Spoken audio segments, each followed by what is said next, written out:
Hello ladies and gentlemen, it's Sarah here, and I'm doing this video a little bit early, but you know, I figure I should film while I can. But this is going to be my Rama plans. Rama is hosted by a bunch of very lovely people, and it is running from the 11th to the 17th of June. This is round 7.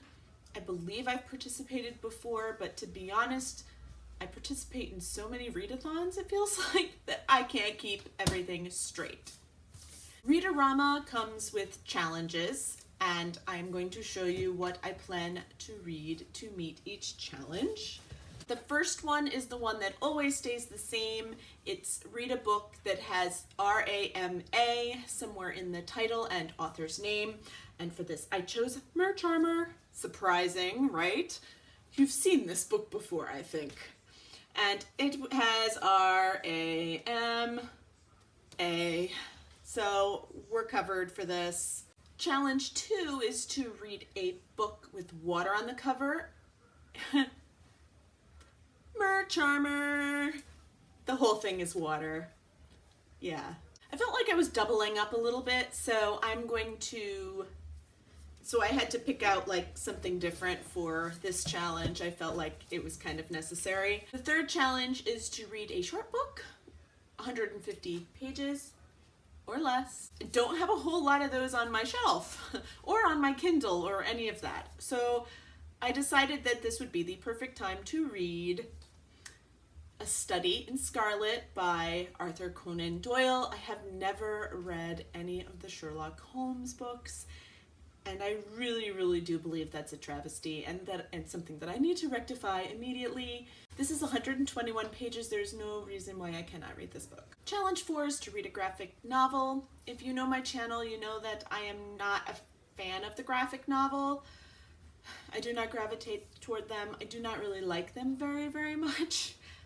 There is only one exception, and there's no new ones out for that. So I chose to read Big Mushy Happy Lump by Sarah Anderson. This is a Sarah's Scribbles collection. The first one was very funny, and it is a graphic novel. Challenge 5 is to read a book you've been anticipating, and for this I chose Forever Geek by Holly Smale, which is the last book in the Geek Girl series, and I am very surprised I have not read this yet because I pre-ordered it and it came and all of that. I mean, from Book Depository, like this is the UK edition. Seriously, I went through a lot of trouble to get this book and I still have not read it yet. And so yes, this is what we're gonna read. Now, if by any chance I've already read this, which is a possibility, like in the previous weeks, then I will choose something like, probably like Gemini or something like that, because I was anticipating that.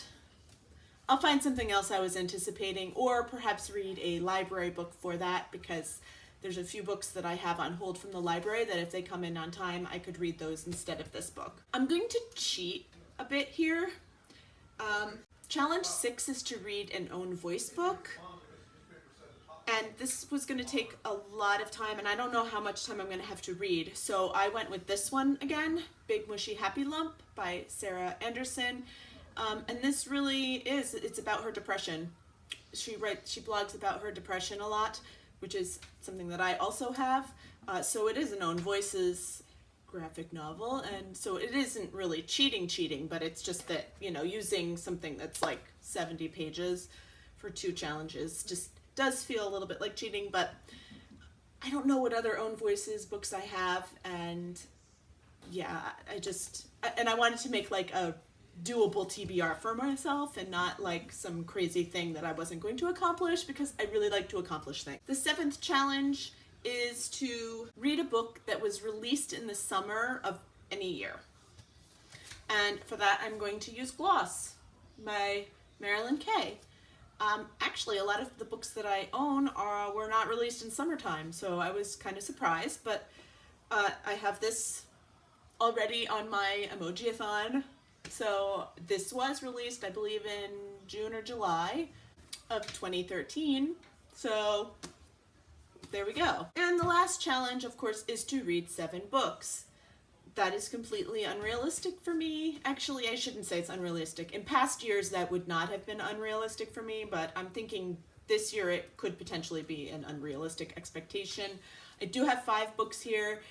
If I finish these books, obviously I'll go on to something else. And who knows, that might be the week I finish A Tale of Two Cities, and then I can technically count that, right?